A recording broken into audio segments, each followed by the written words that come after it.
السلام علیکم. تراویح کا کیا حکم ہے؟ تراویح جو 10 پڑھتے ہیں 10 روزے کے اندر اس کے تعلق سے، اور تراویح اگر گھر پہ پڑھ رہے ہیں تو کیا حکم ہے، آئیے سنتے ہیں اس ویڈیو میں. حضرت تراویح کی نماز کا کیا حکم ہے؟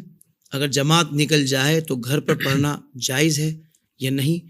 اور یہ 10 روزہ والی جو تراویح ہوتی ہے اس کے بارے میں کیا شریعت رہنمائی کرتی ہے؟ دیکھیں، تراویح کے حوالے سے ہمارے علماء کرام نے واضح طور پر اپنے فتاویٰ میں لکھا ہے کہ تراویح کی جو نماز ہے وہ ہر مسلمان عاقل بالغ مرد اور عورت پر رمضان کی ساری راتوں میں 20 رکعت پڑھنا سنت مؤکدہ ہے. سبحان اللہ، سبحان اللہ. سنت مؤکدہ کا حکم یہ ہوتا ہے کہ 1-2 بار اگر ترک کیا تو گناہ نہیں ہے، لیکن برا کیا نہیں کرنا چاہیے تھا. لیکن اگر کوئی ترک کی عادت بنا لیتا ہے، تراویح پڑھتا ہی نہیں ہے وہ، تو ایسے شخص کے بارے میں حکم ہے کہ وہ گناہ گار ہوگا. ٹھیک ہے، تو یہ سنت مؤکدہ ہے، اور اس میں سارا یہ آ گیا کہ یہ مردوں پر بھی ہے اور عورتوں پر بھی ہے. دوسرا اس کا وقت ہے عشاء کے فرض پڑھنے کے بعد.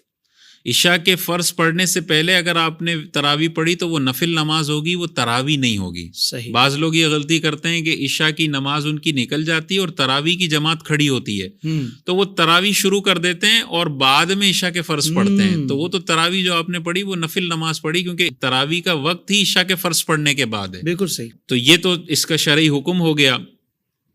اور گھر میں پڑھ سکتے ہیں یا نہیں پڑھ سکتے؟ تو بالکل گھر میں پڑھ سکتے ہیں. مسجد میں پڑھنا افضل ہے، لیکن اگر مسجد کی جماعت نکل جاتی ہے تو آپ بالکل تراویح گھر میں پڑھیں. اور اس کا وقت پوری رات ہوتا ہے. عشاء کے فرض پڑھنے کے بعد سحری کا وقت ختم ہونے تک پوری رات تراویح کا وقت ہے.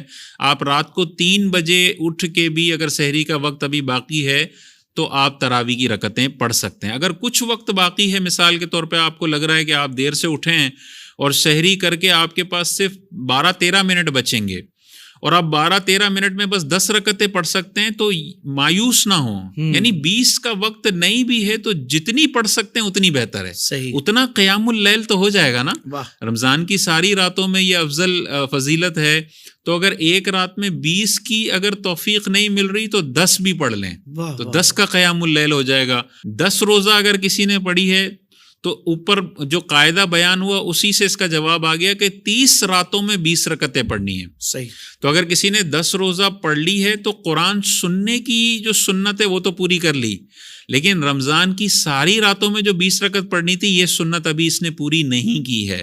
یہ سوچنا کہ 6 روزہ 10 روزہ 15 روزہ پڑھنے سے باقی 15 روزہ معاف ہو جاتی ہے، یہ غلط طریقہ ہے. یہ صحیح طریقہ نہیں ہے. بقیہ 15 روزہ آپ کو پڑھنی ہے، چاہے گھر میں پڑھیں چاہے مسجد میں پڑھیں. اور اس میں بھی تراویح گھر میں پڑھ سکتا ہے، عشاء تو مسجد میں ہی پڑھنی ہے. عشاء کی جماعت تو اگر اس کے قریبی مسجد ہے تو